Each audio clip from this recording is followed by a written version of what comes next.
Hindi stories. हाथी और चतुर खरगोश। एक वन में चतुर्दंत नाम का महाकाय हाथी रहता था। वह अपने हाथीदल का मुखिया था।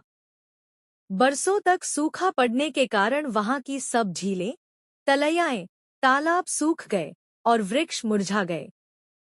सब हाथियों ने मिलकर अपने गजराज चतुर्दंत को कहा कि हमारे बच्चे भूख प्यास से मर गए, जो शेष है मरने वाले हैं, इसलिए जल्दी ही किसी बड़े तालाब की खोज की जाए। बहुत देर सोचने के बाद चतुर्दंत ने कहा, मुझे एक तालाब याद आया है। वह पाताल गंगा के जल से सदा भरा रहता है। चलो वहीं चलें। 5 रात की लंबी यात्रा के बाद सब हाथी वहां पहुंचे। तालाब में पानी था। दिन भर पानी में खेलने के बाद हाथियों का दल शाम को बाहर निकला। तालाब के चारों ओर खरगोशों के अनगिनत बिल थे। उन बिलों से जमीन पोली हो गई थी।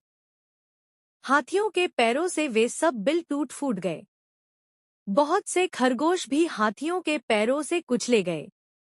किसी की गर्दन टूट गई, किसी का पैर टूट गया। बहुत से मर भी गए।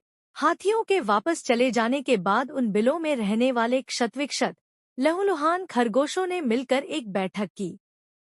उसमें स्वर्गवासी खरगोशों की स्मृति में दुख प्रकट किया गया तथा भविष्य के संकट का उपाय सोचा गया।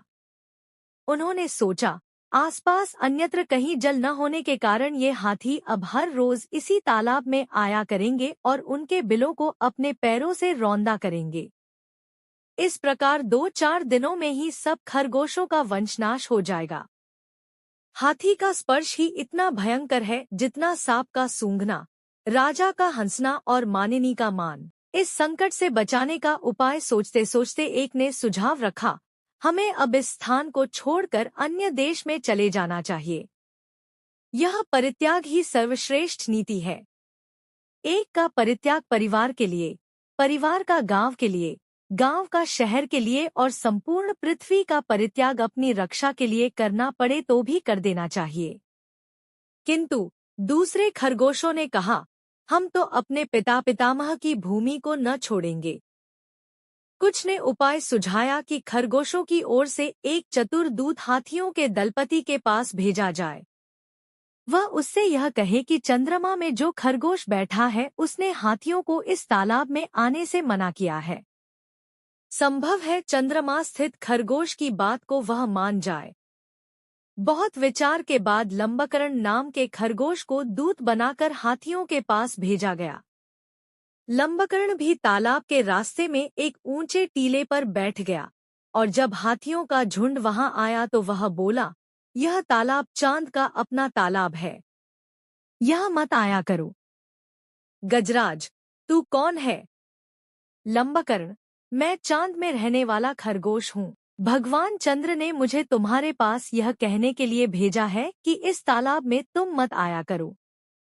गजराज ने कहा, जिस भगवान चंद्र का तुम संदेश लाए हो वह इस समय कहाँ है?